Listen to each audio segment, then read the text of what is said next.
So good afternoon. My name is Elizabeth Hibbler. I am one of the program directors for the Inclusive Engineering Consortium. Today, we're going to go over our new scholarship program, IEC 2 to 4, our facilitated transition from 2-year to 4-year engineering studies. So we're so excited that you could spend your Friday afternoon with us, depending on where you are. It's your afternoon or it's maybe the end of your Friday. So we really appreciate you taking time out to learn more about our new scholarship. So just a short agenda. Today, we're going to go over what the IEC is, what we do, what our mission is. We're going to talk more about the scholarship. And then we have Dr. Brooke Burhani with us from Florida International University, and he's going to talk about the research component of the scholarship program. So we're really excited to share that with you. Just some housekeeping notes. We are recording this. So like I said earlier, we'll be able to send this out to anyone who wasn't able to attend with us right at this moment. And we'll also have this up on the website. If you have any questions, feel free to type them in the chat. We have someone monitoring that, so we make sure we get to all of your questions. And then, of course, at the end, if you would like to unmute and ask, we'd be more than happy to help you. So let's get started. So first, let's talk about the IEC, the Inclusive Engineering Consortium. We were established in 2019. We are a nonprofit, and we really are dedicated to our core members who are made up of the historically minority-serving institutions, and we are working to advance electrical and computer engineering enterprise. So the historically minority-serving institutions that we work with, as you might know them as HBCUs, so the historically Black colleges and universities, are Hispanic serving institutions, as well as our tribal colleges and universities. So those are our three main groups. And so with our core members, we are working to increase the quantity and quality of African American, Hispanic, and Native American electrical and computer engineering graduates. And so what we've seen is that these three groups of students are really underrepresented, especially in academia and in the workforce. And so what we really are charged to do here at the consortium is use our resources and collaborate on ways that we can help these groups of individuals make their way through academia as well into the workforce. So we're really excited about our commitment to these students, as well as you joining us today. You're also saying that you're wanting to help us and commit to that. So we feel really fortunate to be a part of this cause. So our core member institutions, you see them all listed on the screen. So these, whenever we talk about the institutions that we are serving as well as our students, these are our core member institutions. The IEC core member institutions include Alabama A&M University, Florida A&M University, Hampton University, Howard University, Jackson State University, Morgan State University, Navajo Technical University, Norfolk State, North Carolina A&T State University, Prairie View A&M University, Southwestern Indian Polytechnic Institute, which is one of our 2-year partners. Then we have Southern University, Tennessee State University, Tuskegee University, University of Maryland Eastern Shore. We have UAGM, the University of Texas at El Paso, University of Texas Rio Grande Valley, University of the District of Columbia, and Virginia State University. So these are all of the minority-serving institutions that have electrical and computer engineering programs. So if you're wondering if there are some institutions that you see that are missing maybe from the list that you're familiar with, these are the groups that we're serving because they have the program area that we are most interested in. So those are our electrical and computer engineering programs, as well as students who are pursuing those degrees. So this is a map that covers where our core member institutions are, our corporate members, along with our affiliate members. So as a consortium, we really are talking about bringing together industry and academia. So we are so fortunate to have corporate members who sponsor our group and help us make sure that we stay connected to industry, stay on top of what's new, what's up and coming, as well as providing opportunities for internships, job experience. Sometimes our faculty gets to do site visit, all those types of things. So we're really excited about their commitment. On the map, you'll see in blue, that's where our core minority serving institutions are. as well as in the red burgundy color. That is where our affiliate PWI members are. So along with our core members, we have affiliate academic members, and what they serve to do is help our minority serving institutions any way that they possibly can. So we really are talking about collaboration. One of the main focuses of the IEC is equitable partnerships. And so when we have institutions that historically have programs that are well attended and well funded, we really want to work on ways that they can help some of our institutions that have fewer resources, as well as making sure that we are all working together, right? So if all the institutions are working together, we have better outcomes for students, better outcomes for our academic growth, and better outcomes for industry. So this is where you'll be able to do any of the scholarship programs. This is where you can see them on the map. So what we're really excited about today is sharing about the IEC 2 to 4 program, and it is brought to you by the Department of Defense STEM program. So they are the funders of our new scholarship program. And I think what it shows is that through our commitment since 2019, right? So we're a newer organization, but we've been able to show that with all of our schools working in this consortium format, that we are a stronger and better organization. And for that, the Department of Defense saw that we might be having a great opportunity to serve a new set of students. So typically in the past, when you see our the students that, or the schools that we serve in our core member institutions, they were all four-year universities. And while we are so excited to work with them, we saw a gap that we were missing with our community college students. So ultimately, we would love to work K through 12, right? They're all of everybody working together to make sure students get to their degree of choice and how they want to get there. And so DoD STEM recognized that we had an opportunity to reach out to this new group of community college students and help with the transition to four-year programs. So community college students are greatly untapped for our minority serving institutions. And so we're hoping that the scholarship is going to be a way to help people along on their pathways. You might know a student, or you might be a student who comes from a community college. And so we know that there's lots of talent and lots of great opportunities at community colleges, but now we really want to see if we can help those students get to the school of their choice. So for our scholarship, the 2 to 4 scholarship program, we have two types of participants who are eligible. So like I said, we are working with current students at community colleges, along with current undergraduate students who have transferred from a community college. So again, the name of the game is transition. We are really excited about this group of students. And so if you are currently at a community college, or if you are at a university and you transferred from a community college, we really want to look at seeing how we can help you further your education. So we'll talk more about the first group of students. So our community college students, in order to be eligible for the 2 to 4 scholarship, we want to make sure that, one, you are currently enrolled as a community college student.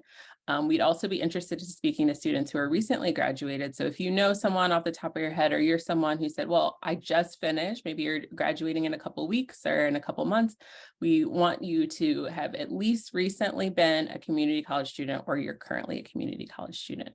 The second is that you plan to pursue a degree in electrical or computer engineering. So like we said, the IEC, we're focused on electrical and computer engineering, and we want to make sure that those students are really prioritized by this scholarship. And then the last note is that we need you to be planning to attend an IEC core member institution. So those are the institutions that I listed earlier.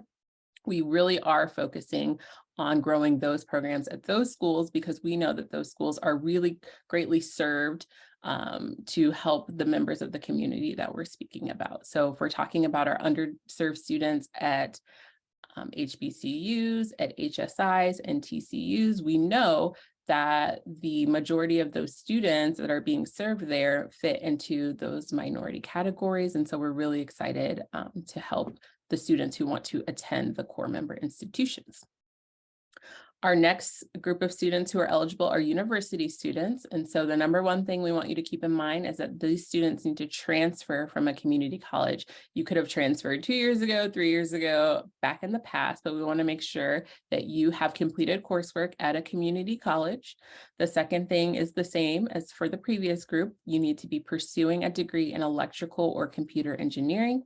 And then the last thing is attending an IEC core member institution. So one thing to keep in mind is that if you're have not yet started your 4-year university degree and you're thinking about schools that you want to attend, definitely think about our core member institutions. This is why the scholarship is there. This is why the funding is here. We really want you to consider our schools because we know they have fine programs in electrical and computer engineering, and we really know that they have the ability to serve our students well.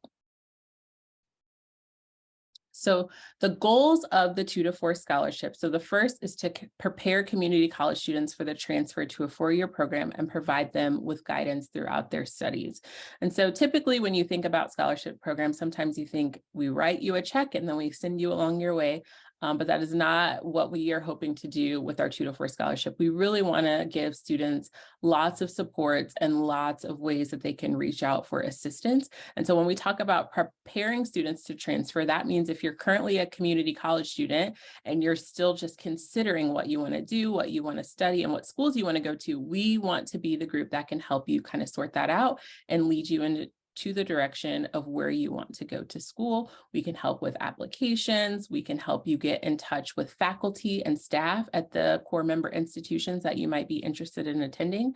And then of course, as our second point, providing financial support through internship, scholarship, and stipends while the students are at 4-year institutions. So if you have an interest in attending one of our core member institutions and studying electrical and computer engineering, we want to help you in any way that we can. So again, if you know someone or you are this student and you're currently at a community college, please reach out and we'll see how we can help you best way transfer. If you're currently at a 4-year institution at one of our core members, and you have attended a community college, maybe you graduated your associate's degree or you did some coursework at a community college, we can also help you now with internships, scholarships, and stipends. So this is a great way for you to get support, even if you've already completed your transfer. We really are, again, trying to have support for the students who have or who are participating in a transition journey from 2-year degrees to 4-year degrees. And so, like I said, we are committed to our students in our scholarship program. And so in return, we ask that our students participate in all of our programming. So we do have some student commitments. This is not an exhaustive list, but these are some of the main things that we would require from students to participate in the 2 to 4 program.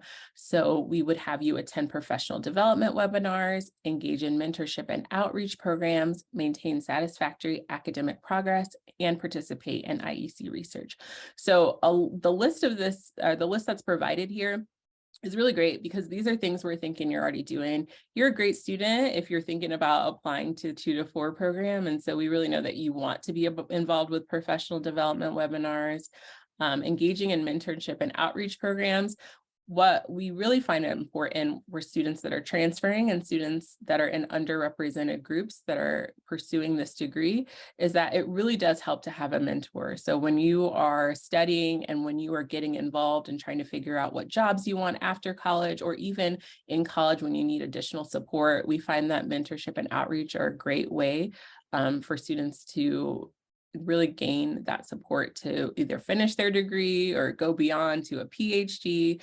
Whatever it is that the student is interested in, these programs can really be helpful. And then in turn, once students meet their goals, it really is nice for them to mentor other students. So we're talking about building a network here. So this is the launch of our 2 to 4 program, but in the future, we want to make sure that anybody who participates is willing and able to reach out and help other students. We also will require that you maintain satisfactory academic progress. So that is specific to your institution. So every institution does have guidelines set out. So for what it means to be a student who is on a good pathway and maybe not on academic probation or not able to complete their degree. So that's what we want: satisfactory academic progress. And then of course, participate in IEC research. So like I said earlier, we do have a research component, and we'll talk about that a little later in this presentation. And so really we're looking for students who are interested in helping us carry on this work. So the research is about making sure that we have strong pathways and opportunities available for students in community colleges transferring. And so if you're able to participate in our research and give us feedback, we're going to be able to do an even better job in the future for other students to come. So that's why it's really important that we have students who are committed to participating in our research. Another great thing that comes with the IEC is our partnerships. So this, I think, is really exciting because a lot of students ask, how do I reach out to corporations? How do I get additional assistance with getting the type of career and pathway guidance that we would like? So along with the Inclusive Engineering Foundation, or along with the Inclusive Engineering Consortium, there is the Inclusive Engineering Foundation. And so they were started primarily to raise funds and resources for the consortium schools. And one of the great programs that they run is the Pathways to Success program. And so Pathways guides students throughout their college career by providing academic mentorship, a variety of educational workshops, and opportunities for summer internships. So Pathways is up and running right now. I've listed the website there, and you can go and see how you can apply to the Pathways program. Something important to note about Pathways is that it's not limited to community college students. So if you know someone who hasn't attended a community college, but who is pursuing their degree in electrical and computer engineering at one of our core member institutions, please have them sign up for Pathways. It's a really easy application, and it's only going to add to the students' depth of knowledge and ability to kind of get the internships that we're really looking to be competitive in the field, right? So when you think about some of the big name academic institutions, they have the ability for students to really work with some of these big name companies. And by being a part of Pathways in the consortium, you're able to get that same type of experience. So we're so fortunate to be able to work with Iridium, TDS, Qualcomm, and Textronics. They're able to provide scholarship opportunities, as well as the staff of the foundation is really good at making sure we have workshop series. So that's working on your resume, working on how to interview for these companies, where we're talking about ways that you can maybe raise your grades, ways that you can develop good study habits, and even just thinking about life after college. The Pathways program is going to be great. And for students who do end up being recipients of the 2-to-4 scholarship, they are going to be enrolled into the Pathways program. So it is a seamless way for you to just get more opportunities to help yourself on your academic journey. So we're really excited for Pathways to be a part of the 2-to-4 scholarship and for students to be able to use all the resources available to them. And then in turn, you might find that, like we talked about earlier, if you are being mentored, we would love for you to come back and mentor other students, and Pathways is also a great way to do that. So even if you are not a part of a transfer student network, so you did not come from community college, please be aware that all students at our core member institutions are able to participate in the Pathways program. So the application is available now. You can apply at IEC.org. So that's for the Inclusive Engineering Consortium.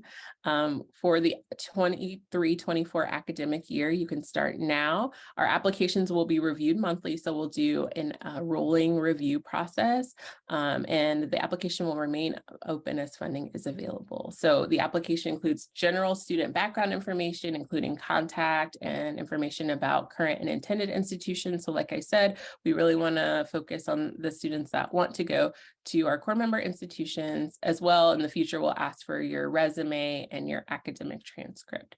So if you have any problems with the application, I'll have my contact information, or if you have questions about some of the questions that are on there, but it is a general application and we want to make sure that we can help as many students as possible. I do encourage students to apply as soon as they know that they're interested, and that way we can help them along their journey. If students are applying right at the start of the academic year, we will still review their applications, but funding is limited. So we know that the students who are able to apply earliest have access sooner rather than later. So please do apply whenever you know that you are interested. So now I would like to hand over the mic to Dr. Burhani to talk more about the research that's going to be a part of our scholarship program. Thank you, Ms. Hibbler, and good afternoon, everyone. My name is Brooke Burhani. I'm an assistant professor of engineering education at Florida International University, and really excited to be a part of this project and this effort. My research broadly looks at ways of enhancing diversity or broadening participation in engineering by way of community college and transfer pathways. And so the work that I've done prior to engaging with the Inclusive Engineering Consortium is really at the heart or the nexus of 2-year to 4-year transitions, but also looking more deeply at the community college experiences and how we can improve diversity in that respect. So I was really excited when I had the opportunity to work with the Inclusive Engineering Consortium to broaden my research emphasis. And you'll see, in fact, that there are two sides of this slide, because in fact, the work that I'm doing from a research perspective is funded by 2 federal agencies. The first is the Department of Defense, which is of course funding this very project. And so this is a 3-year award. And you've heard in the first 20 minutes or so about the programmatic and scholarship elements of this project. And so what's happening in parallel is I'm looking at data primarily from the perspective of faculty, staff, and administrators on what's happening with respect to pathways from community colleges to minority serving institutions. And so I am collecting data for these first 3 years. I'll talk more about what that looks like in just a moment. But this work actually began as a result of a National Science Foundation funded project that I was awarded, specifically a career award, which is called Better Together. And this started about a year ago in conversations with the IEC in a project proposal that I was submitting to NSF for my career. And it was called Better Together, really looking at what does it mean for community colleges and at the time HBCUs and specifically historically Black colleges and universities to work together to improve those pathways. And so this work really began focused on HBCUs. When the additional award came that you just heard about, this project through the Department of Defense, my research has also expanded to include tribal colleges and universities, Hispanic serving institutions, for example, Florida International University, where I sit.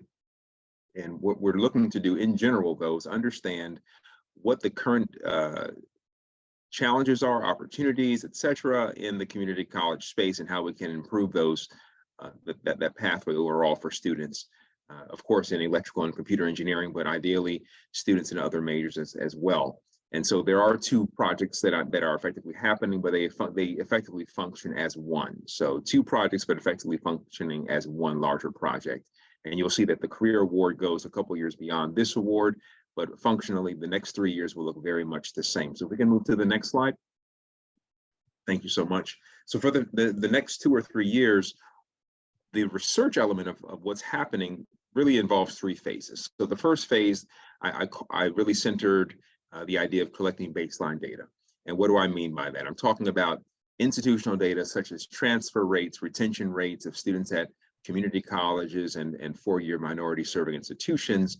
And the rationale here is that when you look for national data sets in engineering specifically, broken out by race and gender, you typically don't find information on transfer. And you also don't find a great deal of information on minority serving institutions and community colleges. So we really don't know what the current state is with respect to this overall issue.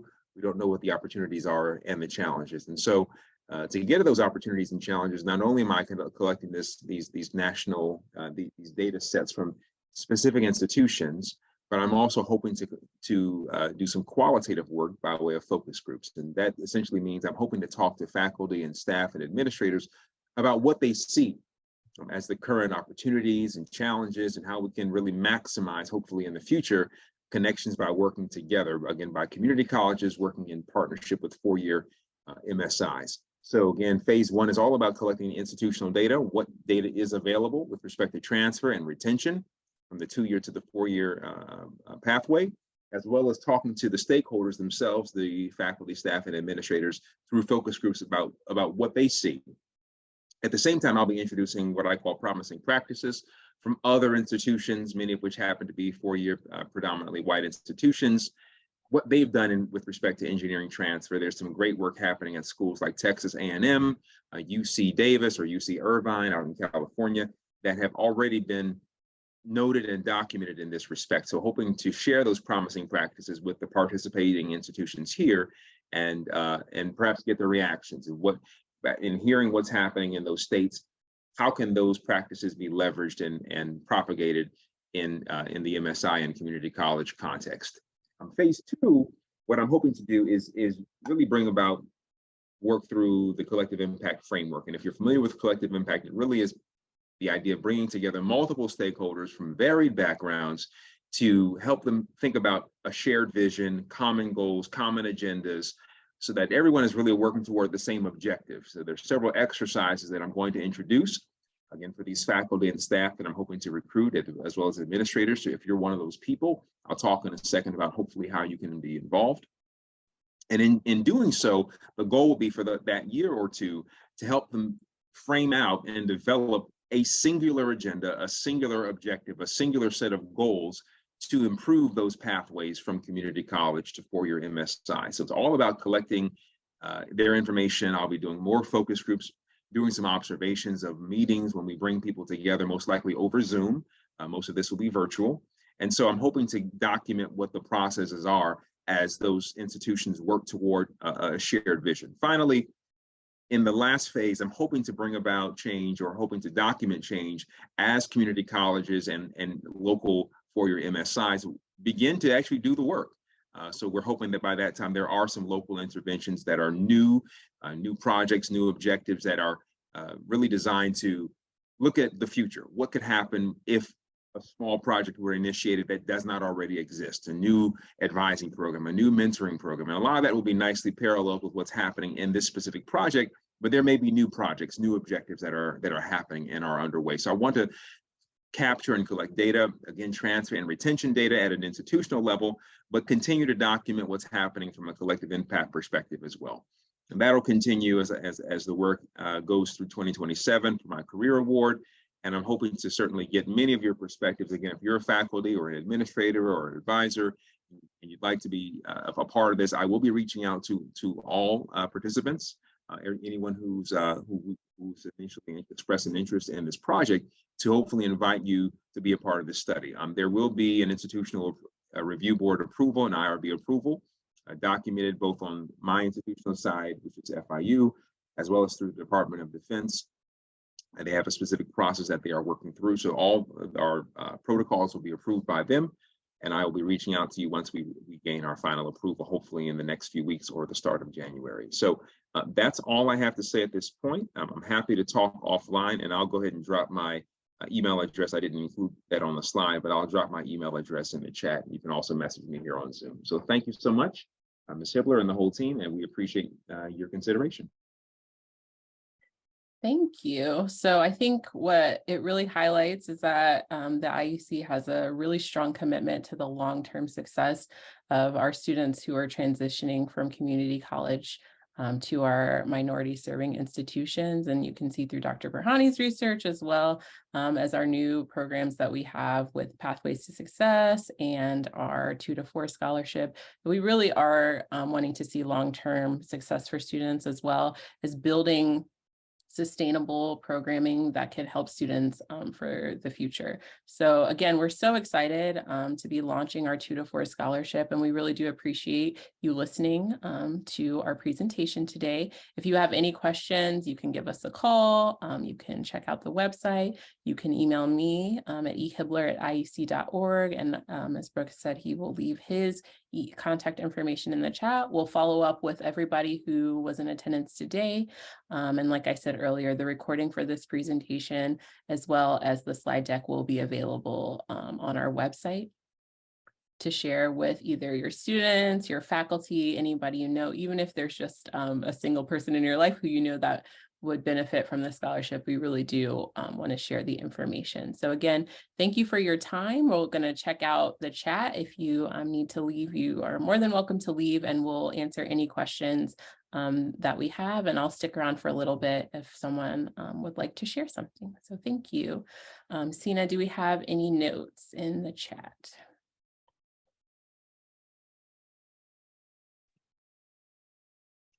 There are currently no questions in the chat right now.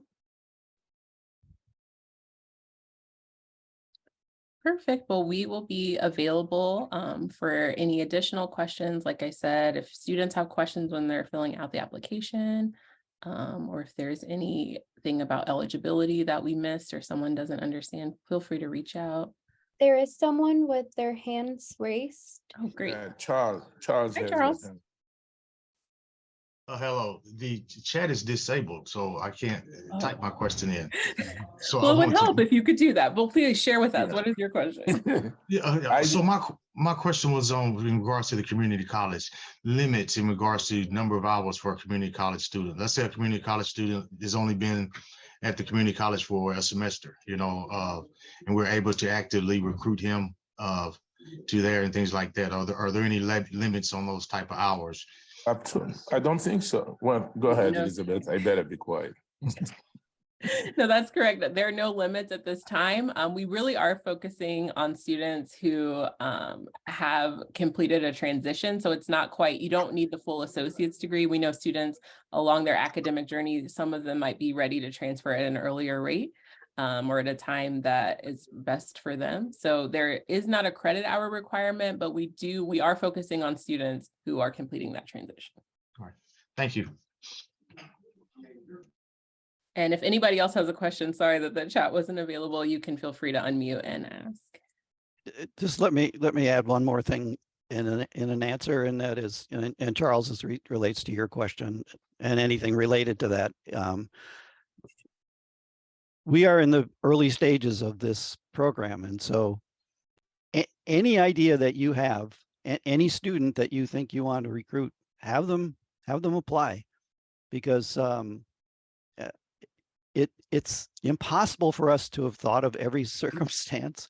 And so we want to be sure, and also in the early stages, we want to have a reasonable distribution of students throughout all the years of the undergraduate program, so we can see how we can help them at all stages. And so if you have a good student in mind, someone you're trying to recruit, tell them about it. Agreed. Any other questions? There is one question from Saleh. If you look at the question and answer. I better be quiet again. Let me shut up. Let me see if I can pull that up. Sorry, Elizabeth, I can't help it. Oh no, you're fine. Feel free. I mean, this is open. I can.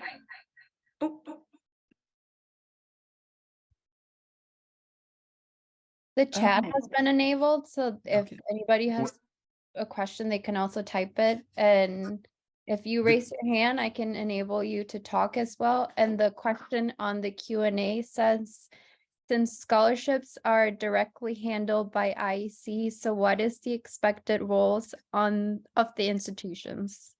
Yeah, so currently what we're asking the institutions to do is to help us identify students. So that's the number one thing, right? In order for us to hand out the scholarships, we need to be able to find students who are eligible. And then after that, we will need to be in contact with your school's bursar/financial aid office. So every university does a little bit differently, but we are going to be able to offer tuition and stipend. And usually that goes through the financial aid and bursar's office. There might be unique situations where students are receiving stipends, and then we will work out ways individually for the students to receive their fundings. But I would say the majority of cases, we will be working with the bursar and financial aid office to make sure that students are able to receive their funding.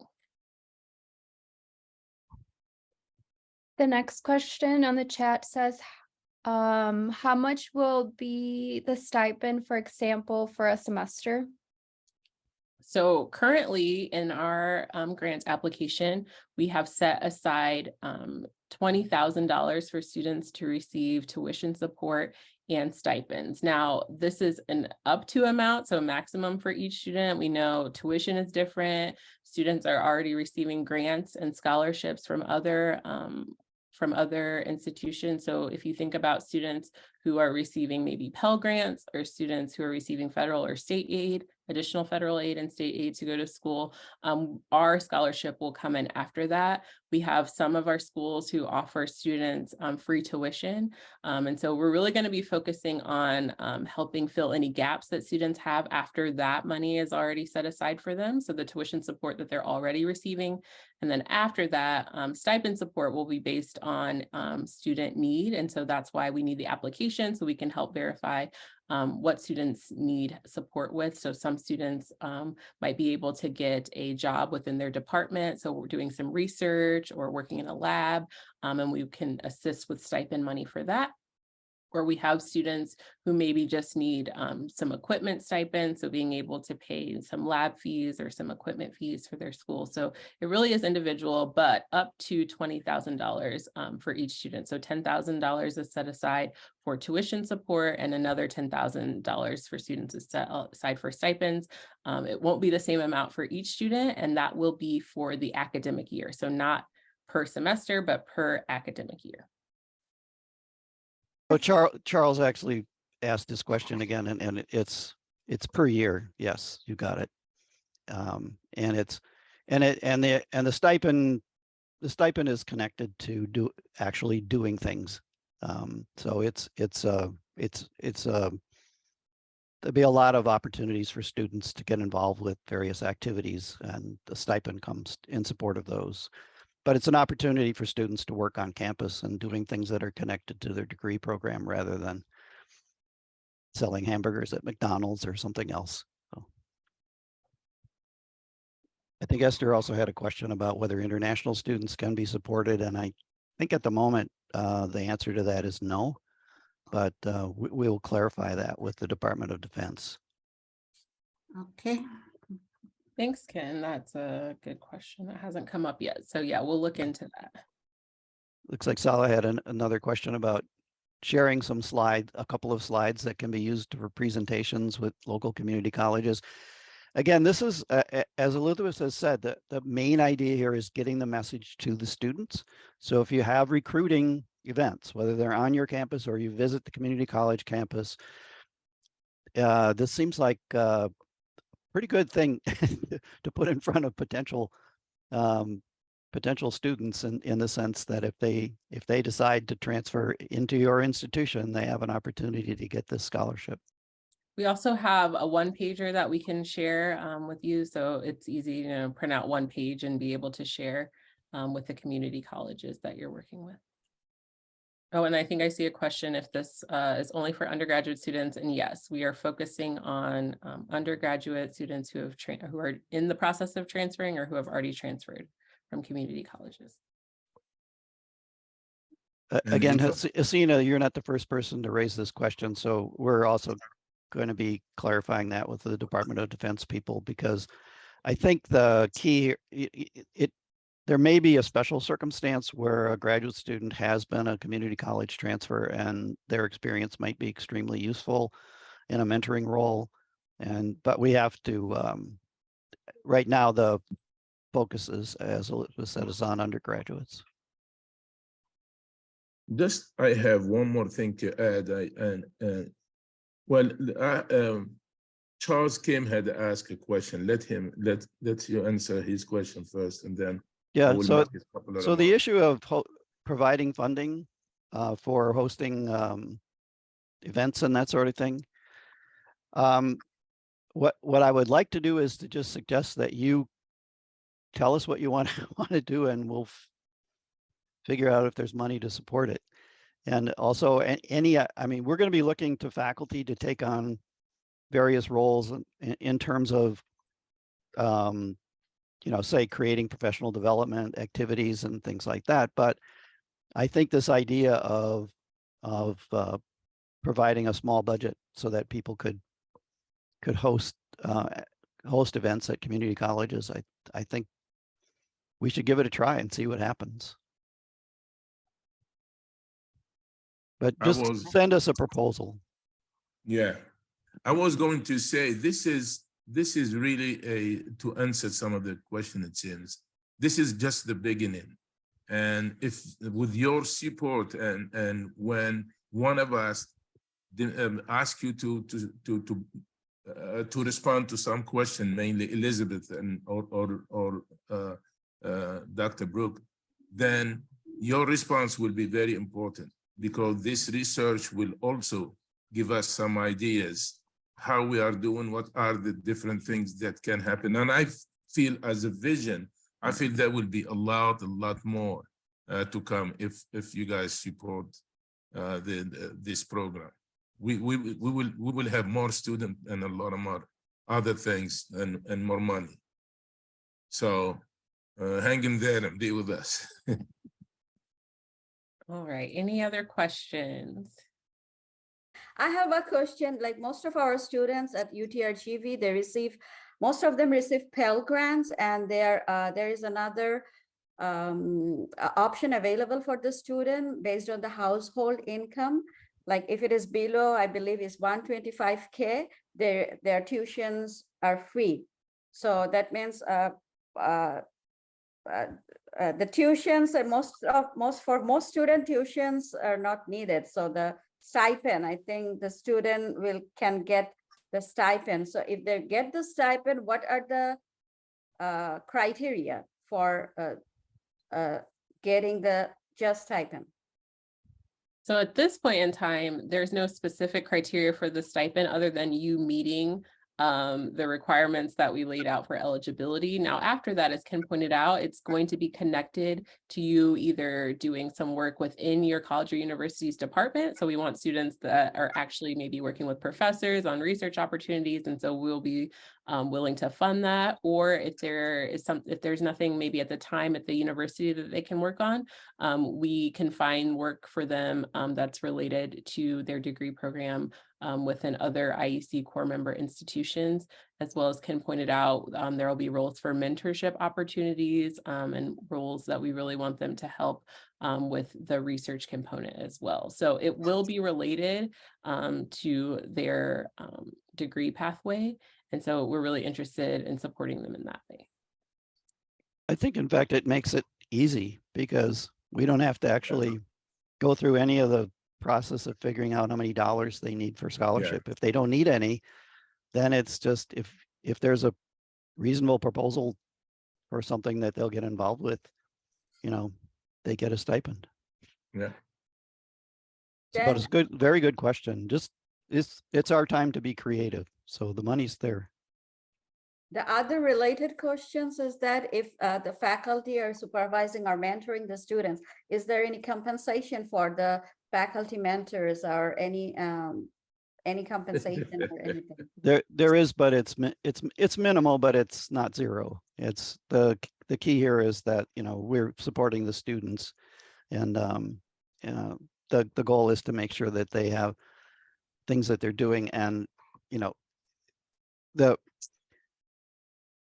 a lot of what they're going to be doing is involving being in peer mentors and being peer mentors, and we have a program that we call ambassadors, and the students will be involved in that. So there'll be a lot of things that they'll be doing that aren't going to be directly under the supervision of a local faculty member, but there will also be students doing research and other things like that, because we want to be sure everybody is doing as much as they can locally that has something to do with their degree program.